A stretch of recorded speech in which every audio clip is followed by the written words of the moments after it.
Lake Bled is one of Slovenia's most iconic tourist spots. But what do you actually need to know before you go? It's stunningly beautiful, steeped in history, and has some legends that add some mystery and lore to this unique place. So today, I'm going to give you the top 5 things you need to know before visiting Lake Bled. The first thing on our list that you're going to want to do when visiting Bled? You're definitely going to want to visit the oldest castle in Slovenia, Bled Castle. Now, getting to Bled Castle is no easy task. Don't expect it to be easily accessible. It's not. I personally took the path that starts by St. Martin's Church.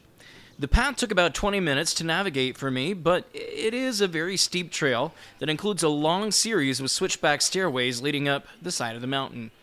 However, it is quite scenic as it is right beside the lake, so you can just pause and take in the views whenever you need to. The view at the top is definitely worth it when you get there, as you take in the stunning exterior of Bled Castle as it overlooks Lake Bled. Note that you can drive directly to the castle and pay to park. However, the parking lot is rather small, and I would not count on there being space there during the peak visitor season in the summer. When you arrive at the castle, you will need to pay an admission fee, which was around 20 euros at the time of my visit. However, after that, you can then freely walk around the parts of the castle that are open to the public at your leisure. Each area of the castle is numbered, so that you can look up and listen to or read information about that part of the castle on the castle's app or website using your phone. The castle was first documented as far back as the year 1011, making this castle's history over 1,000 years old.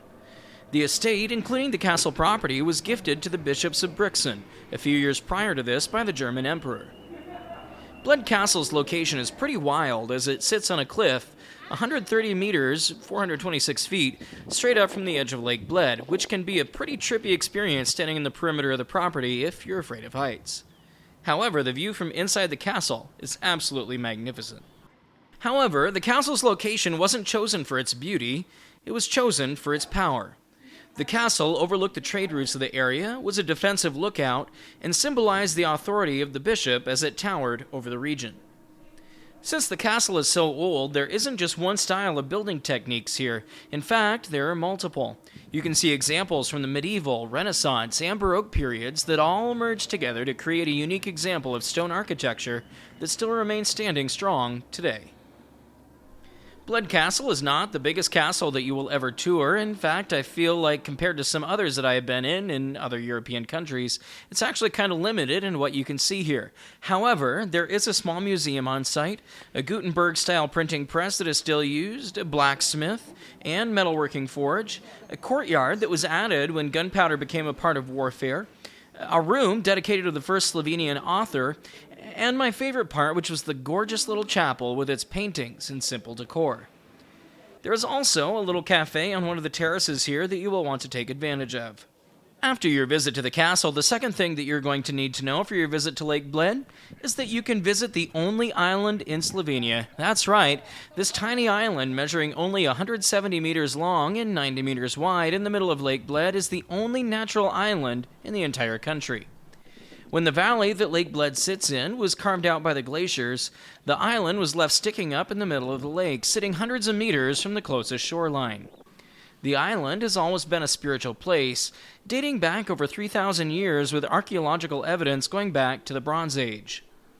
As a way to show the centrality of the church to life in this region at the time, the Church of the Mother of God on the lake, also called the Church of the Assumption, was built on the island in its current Baroque form in 1698, becoming the dominating structure and purpose of the island. There are multiple ways to get to the island, including via pletna boats, flat-bottomed wooden boats that are stylistically related to Venetian gondolas, electric shuttle boats with hourly scheduled departures, which was the form of travel that I personally used, or you can rent a kayak or rowboat and paddle yourself out there.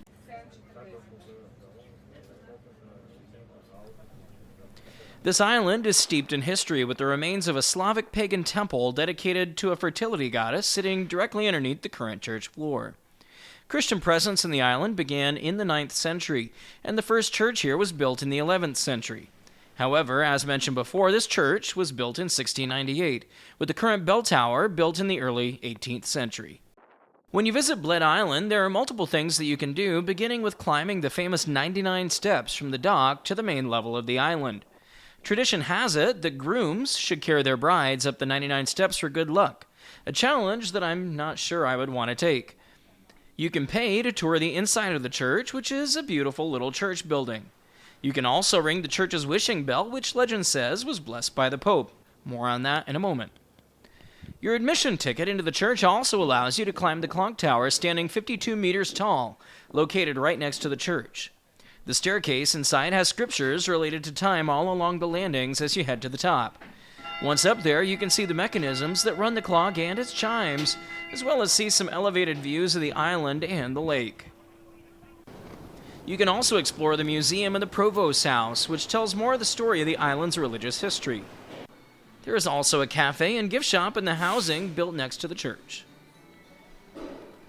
There are also a few pathways that follow the perimeter of the island. The electric boat shuttle leaves hourly, and I found that 1 hour on the island was just the right amount of time for my visit. Not too rushed at all, and I had seen all that there was to see by the time the shuttle was due to leave to head back. Back on the mainland, the third thing you will need to know about Lake Bled is the folklore and legend of the lake. This legend tells the heartbreaking romantic story of a young widow that lived in Bled Castle after her husband was murdered by bandits. In her grief, she decided to commission a bell for the church on the island in memory of her husband.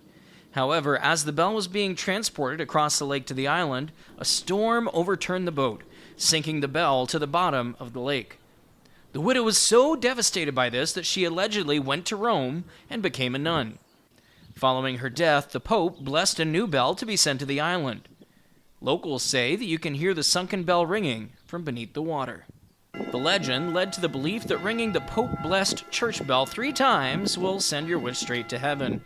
Although no evidence points to its truth, the legend of the widow and the church bell continues to be told today. Symbols of love and romance surround the lake, continuing the tragic love story of the young widow in this folklore. The legend dates back to 1534, the same year that the wishing bell was cast, though, so who knows? You be the judge. Truth or fable?